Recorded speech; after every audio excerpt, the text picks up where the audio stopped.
Salut à tous les amis, c'est Mozart. Le Bitcoin se redresse comme prévu.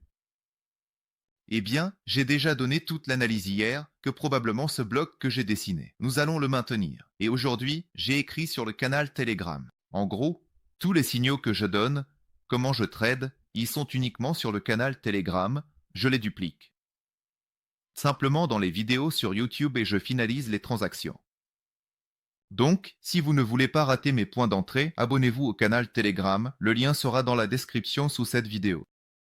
Mais dans cette vidéo, nous ne parlerons pas de l'aspect technique du Bitcoin, que nous avons déjà assez bien analysé hier. Dans cette vidéo, nous allons parler d'une analyse plus à moyen terme, qui, je pense, est importante pour nous tous. Eh bien, je le fais d'abord pour moi-même. D'ailleurs, j'aime filmer ces vidéos, car cela me permet de verbaliser tout ce que je vois, et ça s'ancre mieux dans ma tête. Donc, j'en tire aussi beaucoup de bénéfices. Alors, que se passe-t-il en ce moment? Regardons dans la blockchain et voyons s'il y a un sens à attendre un mouvement haussier supplémentaire ou si nous approchons déjà d'un point de retournement vers une période prolongée, comment dire? Soit à l'orange, soit un retournement de tendance. Encore une fois, compte tenu des réalités actuelles, elles se mettent à jour très rapidement, même dans la blockchain. Alors, par où commencer? Bien sûr, je vais me concentrer principalement sur les détenteurs à long terme, car ils sont toujours le principal catalyseur, tant au début d'un marché haussier qu'à sa fin. Toutes les actions des court-termistes sont pratiquement inversement proportionnelles à celles des long-termistes. Premièrement, c'est combien de Bitcoin? Les détenteurs à long terme dépensent, dans ce cas précis nous analysons le Bitcoin, en fonction du nombre total de pièces qu'ils détiennent actuellement, qu'ils ont achetées. Donc, ici, l'analyse est quotidienne, et à l'heure actuelle, eh bien, le pic était le 22 novembre, et il a atteint presque 0,3%, 0,286% pour être précis. Sur l'ensemble de l'offre qu'ils détiennent, 0,286% a été dépensé en une seule journée. Et au total, ils détiennent plus de 13 millions de bitcoins pour que vous compreniez l'ampleur des dépenses. C'est une valeur élevée, c'est-à-dire que si nous regardons depuis le début de l'année, le pic de mars était autour de 200 millièmes, donc moins que la valeur actuelle, mais si nous parlons tout de même des marchés globaux, d'un marché haussier global, et c'est exactement ce qui se passe en ce moment, je pense que personne ne le contredira, alors. Lors de ce même marché haussier de 2021, le pic était autour de 0,004 cents, donc.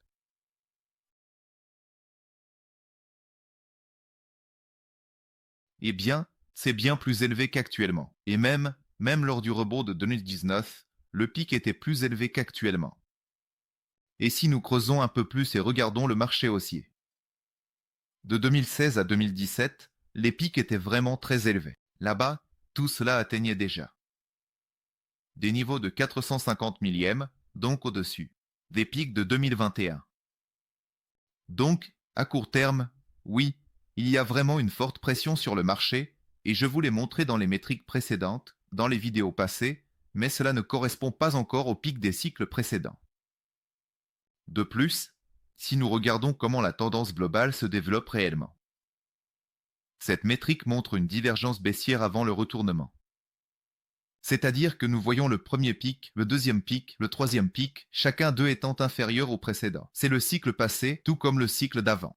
Premier, deuxième, troisième. Alors que le prix crée à chaque fois un nouvel élan. À chaque fois, nous créons un nouvel élan. Dans les deux cas, les deux cycles précédents se sont retournés par une triple divergence. Pour l'instant, nous voyons un pic sans mise à jour. Il a été comparé avec le sommet historique, avec la TH. Et au minimum, il faut le mettre à jour. À quel point, c'est une autre question, mais il faut le mettre à jour pour dessiner ici une certaine forme de divergence. Tant que cela n'est pas le cas, je pense qu'il est non seulement trop tôt, mais aussi stupide de parler d'un retournement global vers un marché baissier. Suivant, c'est ce qu'on appelle en fait la live Linus à longue durée. Qu'est-ce que c'est? Nous prenons tout et nous assurons que tout est pris en charge. Eh bien, c'est la même chose que dans le premier indicateur. Nous prenons toutes les pièces qui sont actuellement détenues par les investisseurs à long terme. Je rappelle que les détenteurs à long terme sont ceux qui gardent leur Bitcoin dans des portefeuilles pendant plus de 155 jours. Nous prenons toutes ces pièces et nous regardons comment le volume de ces pièces change, peu importe s'il est en profit ou en perte, l'essentiel est qu'il ait varié au cours des 30 derniers jours. Mais contrairement au premier indicateur, ici nous prenons en compte le soi-disant toit de ces pièces, c'est-à-dire le CDD ou coin des destroyés. Et ce poids d'un Bitcoin est d'autant plus élevé que plus il est resté longtemps dans ce portefeuille. C'est-à-dire que, en gros, si un Bitcoin est resté dans un portefeuille pendant un an, son poids sera inférieur à celui d'un Bitcoin qui est resté dans un portefeuille pendant 3 ans. On considère cela ainsi, car les détenteurs à long terme comprennent généralement mieux le marché et savent mieux en sortir, atteignant souvent des sommets historiques, les soi-disant macro-tops, avant un retournement global. Alors, que se passe-t-il actuellement? Nous avons vu un nombre assez important de dépenses en mars. Ensuite, tout ce qui était ici peut être rayé, car il s'agissait de la distribution de mon GOX. Ces bitcoins avaient été achetés pour des chiffres à 3 chiffres. Ils sont restés dans le portefeuille pendant 10 ans, donc ils ont un poids très important. Et ils ont été répartis sur différentes bourses, en tant que compensation pour les victimes. Cela ne participe pas au marché, ce n'était pas l'activité des investisseurs qui l'achetaient réellement récemment. Nous pouvons donc l'éliminer. Et donc maintenant, à ce moment, cette activité n'a même pas atteint les pics de mars. Et si nous regardons tout de même les cycles, en 2021, d'ailleurs, il y a aussi eu un retournement par divergence. Cette activité n'était pas juste 2 fois, mais presque 3 fois plus élevée que la actuelle. Et lors du cycle précédent, elle était encore plus élevée.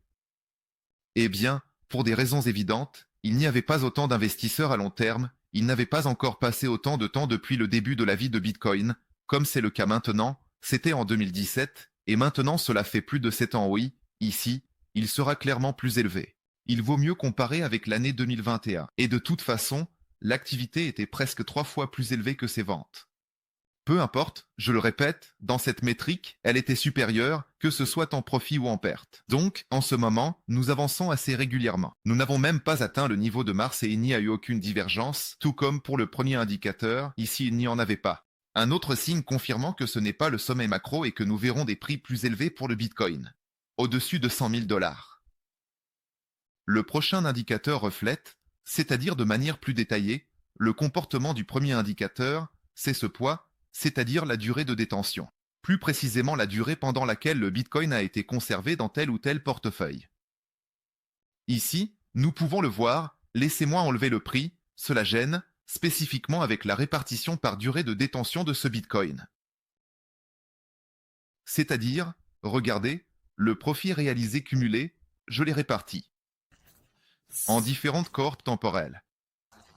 C'est-à-dire, regardez, et à l'heure actuelle, nous voyons que le profit principal est réalisé par ceux qui ont acheté du Bitcoin entre 6 et 12 mois. Ceux qui le détiennent depuis 6 à 12 mois, c'est-à-dire jusqu'à un an, ils ont réalisé le plus de profit. C'est spécifiquement pour le profit réalisé actuellement. Le profit réalisé à 12,5 milliards de dollars.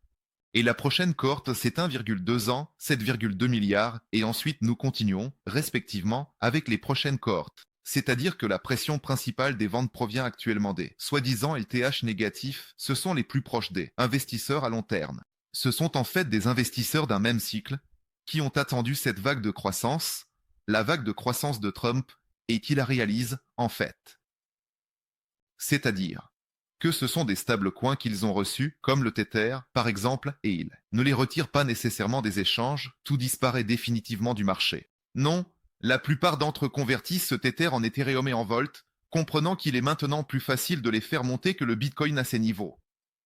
C'est la même chose, si nous regardons dans l'ensemble, cela s'est produit en 2021. Et en 2017, je ne vais pas montrer, en gros, des métriques similaires, quand la situation sera plus dangereuse. Elle sera à ce moment-là, lorsqu'au moins une cohorte de 1 à 2 ans dépassera en termes de dépenses la cohorte de 6 à 12 mois. C'est-à-dire que lorsque des détenteurs plus expérimentés et plus anciens commenceront à dominer les dépenses, ceux qui ne se contentent pas d'un seul impulsion, ils veulent attendre quelque chose de proche, similaire à un macro-sommet, quelque chose de proche de cela.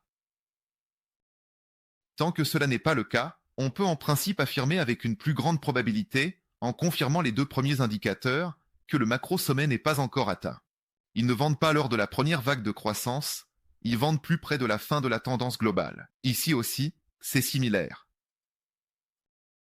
La métrique précédente que j'ai montrée, mais ici avec une répartition par profit réalisé. C'est-à-dire combien de profits ces personnes ont réalisé. C'est-à-dire 0,20%, 60 à 100%, et combien chacune de ces catégories a réalisé de profit. Ensuite, maintenant, c'est le profit réalisé avec une moyenne mobile, sur 7 jours. C'est aussi spécifiquement pour les détenteurs à long terme. Je ne prends pas en compte les court-termistes ici. Oui, nous sommes ici à des sommets historiques, donc on ne peut vraiment rien dire. Jamais dans l'histoire, c'est avec une répartition, je le répète, quotidienne avec une moyenne sur 7 jours, 2 milliards de dollars en moyenne par jour sont actuellement réalisés par les détenteurs à long terme. C'est beaucoup, mais d'abord, cela n'a jamais été le cas. Il n'y a jamais eu de prix du Bitcoin à 100 000 dollars. C'est juste clair. Maintenant, le Bitcoin est plus cher, donc plus de profit. Et ici, il n'y a pas de divergence. Pas une seule, pas une seule. Nous avançons droit. Nous avançons droit. Un retournement, en général, se produit ici selon cet indicateur également par le biais de divergence. S'il vous plaît, regardez le cycle précédent. Première vague de fixation. La deuxième vague de prise de profit et la troisième vague de prise de profit, de manière conditionnelle. Elles descendent. Chaque nouveau pic est inférieur au précédent, alors que le prix monte. Chaque nouveau pic est supérieur au précédent. Peut-être que la seule exception était l'année 2017, lorsque nous avons, en réalisant un profit record à l'époque, avec un prix du Bitcoin à 16 000 dollars, 17, nous sommes retournés à la baisse. Dans les autres cycles, cela s'est produit par le biais de divergence. C'est-à-dire que oui, beaucoup de profits ont été réalisés et après une telle prise de profit massive, nous pouvons entrer dans une sorte de range locale pour digérer cette pression des vendeurs, afin que le prix trouve ce qu'on appelle une zone d'intérêt et après cela, continuer ce mouvement haussier. Donc, il faut digérer cela, c'est vraiment beaucoup. Je vous ai montré dans la vidéo précédente que les investisseurs à long terme ont déjà injecté presque un demi-million de tours sur le marché. Les ETF n'ont acheté que 130 000 de ce demi-million. Il y a actuellement un déséquilibre. La demande ne absorbe pas complètement l'offre, mais c'est à court terme, ce n'est pas global. Cela arrive souvent. Il faut trouver un équilibre sur le marché. Ensuite. Cependant, si nous regardons, cette métrique sort de la précédente. Le rapport entre le profit réalisé sur les 7 derniers jours divisé par la perte réalisée. Regardons globalement, ici nous voyons 3 cycles, ceux de 2021 et 2017. Dès que nous dépassons le seuil d'environ 100 millions de dollars de prise de profit quotidienne par les détenteurs à long terme, le prix, la tendance globale a tendance à stagner dans cette zone pendant à peu près un certain temps. En mars, nous avons dépassé le seuil de 100 millions de dollars, mais ici il y a eu un faux breakout, on peut dire. Il y a eu une fausse tentative de s'y maintenir, pour diverses raisons. Maintenant, nous y sommes revenus. Et si nous y sommes revenus, la probabilité d'y rester est élevée. Et oui, il ne se maintient pas ici sans raison, pas sans correction, bien sûr. Un profit trop élevé refroidit aussi et se décharge. Mais, il se maintient pendant un certain temps, et en 2017, c'était de février 2017 à novembre 2017, donc presque un an. Nous sommes restés dans cette zone. En 2021, c'était de décembre 2020. Avril-mai 2021. C'est-à-dire que nous y sommes restés 4 à 5 mois. Et maintenant, nous venons juste d'entrer dans cette zone, au-dessus de 100 millions de dollars de profit quotidien. Et nous sommes ici depuis quelque part, eh bien, en fait depuis la victoire de Trump, depuis le 6 ou 7 novembre. Donc, un mois complet n'est même pas encore écoulé. Donc, je suppose qu'une tendance exactement similaire se répétera ici, comme lors du cycle précédent et de l'avant-dernier, et globalement, nous resterons ici un certain temps. Et tant que nous resterons ici, le Bitcoin va frapper de nouveaux sommets et dépasser ses ATH. Peut-être symboliquement, ou peut-être de manière significative. Mais, très probablement, la vérité sera entre les deux, mais l'essentiel est qu'il sera mis à jour assez souvent. Ensuite, la métrique appelée ratio de risque côté vendeur. Que signifie cela exactement? En d'autres termes, que représente-t-elle? Ici, nous prenons quelles sont nos métriques, nous additionnons tous les profits réalisés et les pertes réalisées, Spécifiquement, encore une fois, pour les détenteurs à long terme, nous prenons leur profit. Et la valeur de toutes ces pièces qui sont actuellement en profit pour les détenteurs à long terme. Et nous prenons le pourcentage. Quel pourcentage représente exactement toutes ces pièces rentables? Et en fait, presque toutes leurs pièces sont actuellement en profit. Chaque jour, eh bien, c'est une analogie de la métrique, oui, une analogie de la métrique que je vous ai montrée juste un peu, dans une autre présentation, Et nous prenons ce pourcentage. Actuellement, cela représente 0,43%. Les valeurs maximales commencent après le seuil de 0,75%. C'est simplement une métrique dérivée empiriquement des cycles passés. C'est-à-dire qu'en 2021, le pic était à 1,7% et en 2017 à 6,6%. C'est-à-dire qu'actuellement, nous sommes 3 fois moins, la distance est 3 fois plus petite qu'au pic de 2021 environ. C'est-à-dire que même jusqu'à cette ligne bleue conditionnelle d'euphorie, selon cet indicateur, nous ne sommes pas encore passés dans la zone d'euphorie. C'est-à-dire qu'en principe, il y a encore de la place pour croître. C'est juste une autre confirmation. Je ne vais pas m'attarder longtemps sur cette métrique. C'est une des variantes de ce que je vous ai montré, juste un peu dans un autre profil. Une autre confirmation que le pic à long terme n'est pas atteint. Nous verrons des prix plus élevés pour le Bitcoin. Les pinces, un de mes indicateurs préférés, qui montre combien il y a de redistribution au niveau des macro-sommets. Et le macro pintime en conséquence. Dans ce cas, le macro-sommet nous intéresse, les détenteurs à long terme vendent aux détenteurs à court terme. Alors, prenons simplement le dernier cycle comme exemple. Ici, le ratio de Bitcoin entre les détenteurs à long terme et à court terme a atteint 50% au pic du cycle de marché, c'est-à-dire que les détenteurs à long terme avaient 10,9 millions de Bitcoin. Et les détenteurs à court terme 4,7 millions, mais le plus important est comment nous y sommes arrivés. C'est un moment plus intéressant. Donc, si au creux les détenteurs à long terme avaient 12,6 millions de Bitcoin, au pic il en restait, bon d'accord, environ 11. Ainsi, plus d'1,5 million de Bitcoin ont été dépensés.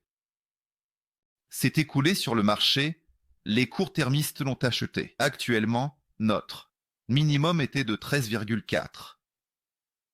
Le détenteur à long terme avait 14,2 millions de Bitcoin. Maintenant, excusez-moi, je ne regarde pas ça, c'est 13,7.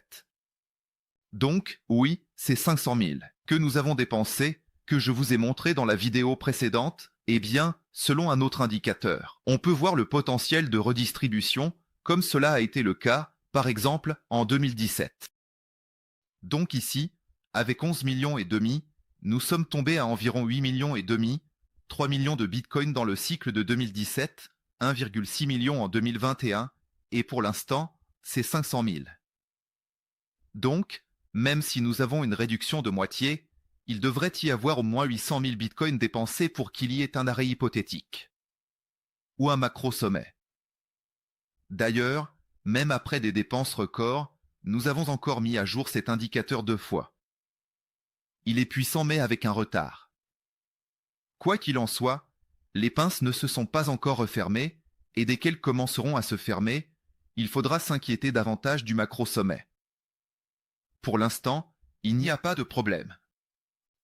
En principe, je recommanderais d'acheter toute correction, surtout les fortes corrections. Parmi les caractéristiques intéressantes, il y a les adresses actives, qui ont croisé leur moyenne mobile annuelle. Donc ici, la moyenne mobile mensuelle est rouge, l'annuelle est bleue. Dès qu'elles se croisent après de fortes baisses, comme ici, ou ici, nous avons affaire à une super tendance haussière qui a commencé ici, on peut dire, quelque part par ici. Eh bien, maintenant, nous venons juste de le croiser. C'est une métrique très à long terme qui, néanmoins, en termes d'adresses actives, nous montre aussi que le marché a sa valeur, non seulement parce que nous l'avons gonflé avec des futurs à des leviers énormes, comme une rime qui se forme, mais parce qu'ici, le réseau est réellement accepté par le marché, le monde, et utilisé dans des transactions réelles. C'est-à-dire que le réseau réel est utilisé, plus le coefficient d'utilisation du réseau par rapport au prix du Bitcoin est élevé, plus ce prix est stable. Et dès que l'écart commencera, c'est-à-dire que le nombre d'adresses actives commencera à diminuer tandis que le prix continuera d'augmenter, ce sera un mauvais signe. Pour l'instant, ce n'est pas le cas, Et selon d'autres indicateurs, on peut en principe ne pas trop s'inquiéter à long terme. Et la dernière métrique, c'est le nombre de soi-disant blocs d'ordres échangés, ainsi que la hauteur de ces blocs d'ordre spécifiquement, par rapport aux organisations, c'est-à-dire aux entités dont je prends en compte et dont j'élimine tous les portefeuilles adjacents. Donc, c'est la conclusion de toute cette vidéo. Ce que je vous ai montré, c'est que l'on peut conclure qu'à court terme, beaucoup de bénéfices sont effectivement réalisés, et cela peut provoquer un arrêt de la tendance pour que le marché puisse digérer, au moins avec un certain délai, ce que les détenteurs à long terme ont déjà vendu. Un écart se dessine, en effet, assez important, où il pourrait y avoir des zones. Pour digérer cela, il y a donc ce qu'on appelle des pics sur ce graphique, c'est-à-dire des creux. Le prochain creux se trouve ici et ici. Nous sommes maintenant revenus au seuil de 96 000 $ et nous fermons le premier creux en haut, qui n'a pas été particulièrement échangé. Nous la fermons maintenant, mais en principe, après sa fermeture, après une certaine consolidation, je vous préviens tout de suite, il y a une probabilité accrue, eh bien, pas tant de fermer ce creux, mais au moins de le tester, au moins ce petit bord en haut, dans ce cas. Donc, ce sera une zone d'intérêt. Je pense que ce creux a une énorme protection, et si le prix du Bitcoin y entre, nous rattraperons cet écart entre l'offre et la demande. Et là, ce qui a été vendu sur le marché sera à nouveau racheté. Le marché ira vers l'équilibre et nous atteindrons de nouveaux sommets. C'est pourquoi il est nécessaire de surveiller le début de ce creux. C'est à peu près au niveau de 88 000 $.